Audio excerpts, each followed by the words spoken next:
And today's topic is urban exploration photography tips.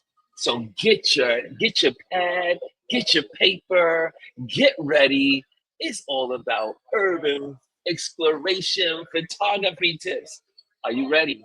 Are you ready? Let's go. Let's go. Next, urban exploration taps into the beautiful mix of spontaneity, design, and human emotion that we can excel at.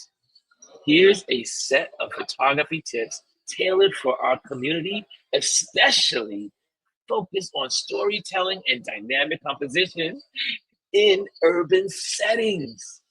So this is what we're gonna do, y'all. Because most of us live in urban settings. A lot of us do. And this is how you'll take your smartphone out and make great use of it. Again, make sure you hit the likes if you're in the building. First thing, number one, start with intentional observation. What makes a great photographer is taking the time to observe. Here we go. Before snapping, take a beat to absorb the rhythm of the street. What's moving? What's pausing? What's interacting? Look for symmetry, repetition, an unexpected juxtaposition that says something about the environment. Look at the architecture, see if it's repeating. Look at the people, see if it's repeating. Look and see if there's a story among that urban setting, whether it be a block, whether it be a business area, whether it be the park, whether it, find your destination and sit and wait, stand and wait, and just observe. When you look at some of the great photographers, they just simply wait for the photo to come to them. They go, they set up, they survey the area, they know where the light is, they know how the light is going to come down, they know what the shadows are going to look like, and then they tell their story. Next, seek human stories in everyday moments. Look for the guys on the basketball court. Here in New York City, you'll always see photographers hanging out at the West 4th basketball court because they can grab a story. They can grab a story. So focus on gestures, expressions, and interactions. A vendor's concentration or a passerby's glance can convey volumes. Use environmental framing like window reflections or graffiti walls to deepen the narrative.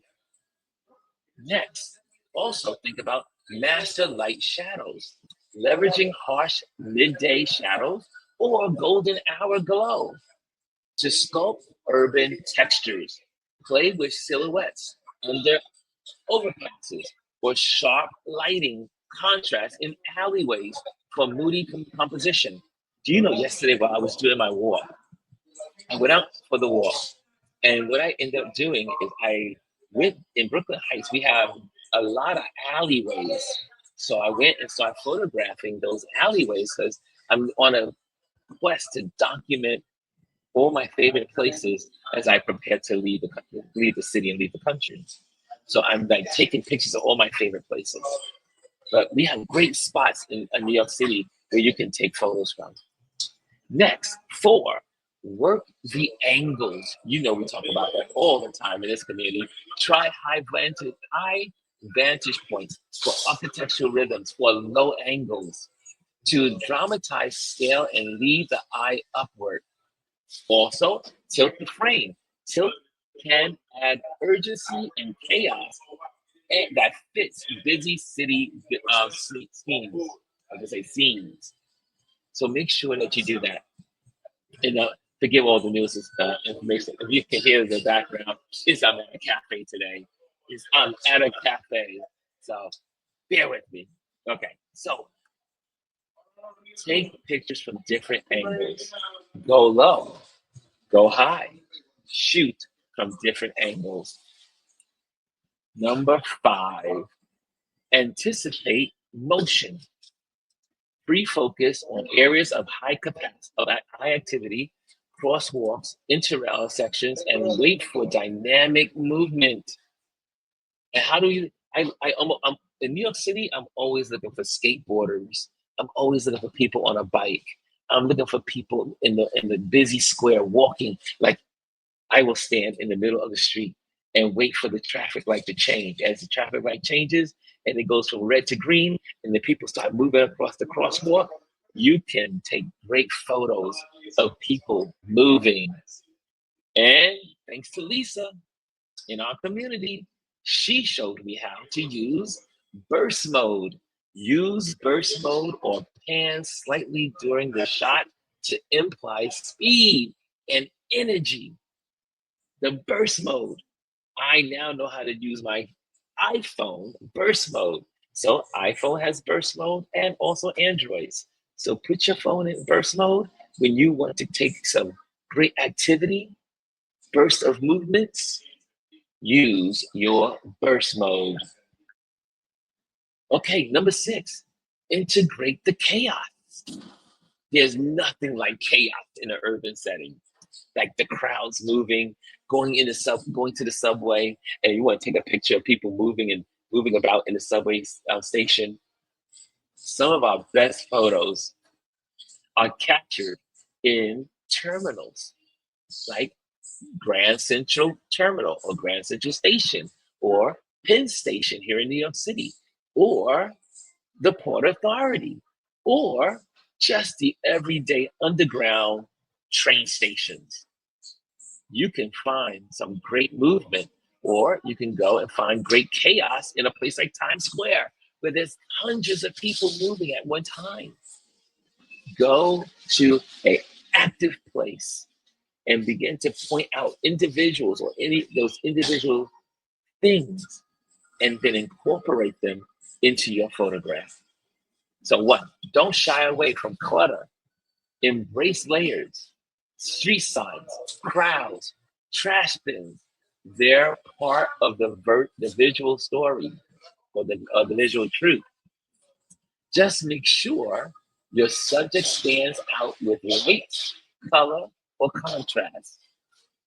One of the tricks that photographers use is that they're usually looking for someone with a bright outfit.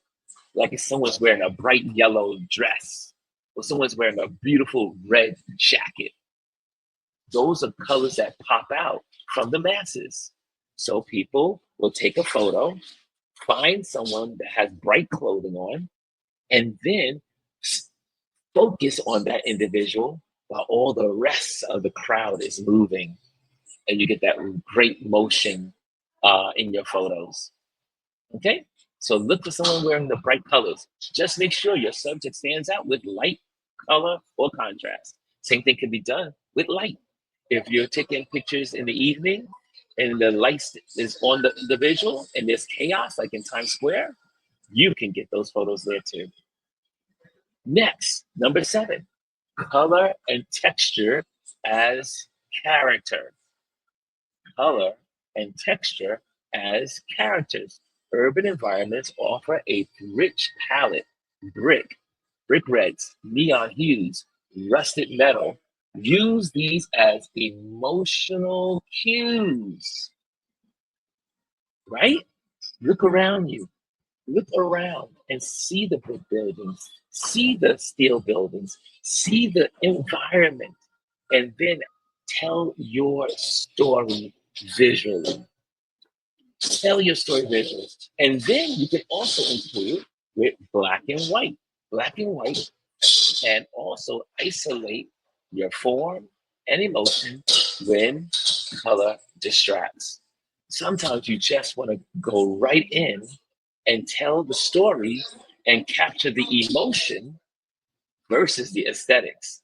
Remember, color is for the aesthetics, black and white is for the soul, for the soul, for the emotion. Yes. Number 8, tell a story with series. Don't just take one picture, take multiple pictures. If you take multiple pictures, you will have a story. Take pictures.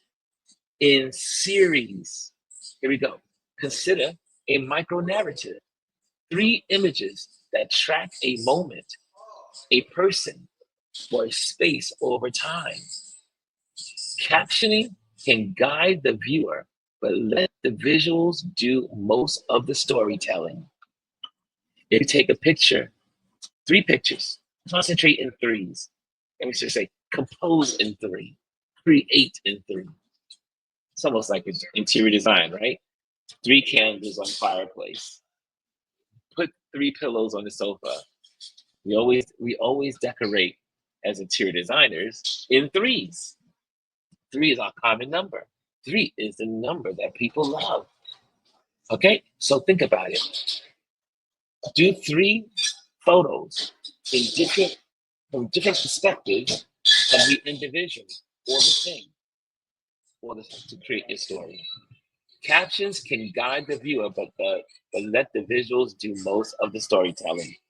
Here we go.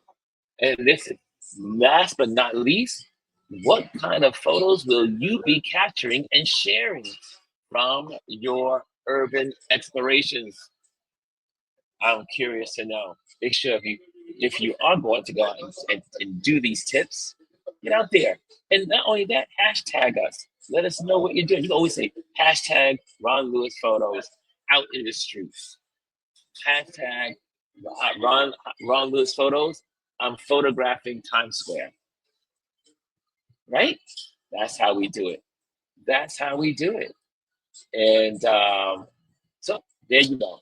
That is our lesson for today. I hope you are going to use that and become a better photographer. Get out into the world, photograph your world, because your world is worth photographing. Okay, guys. Love you all. Hope you're doing well. Have a great day.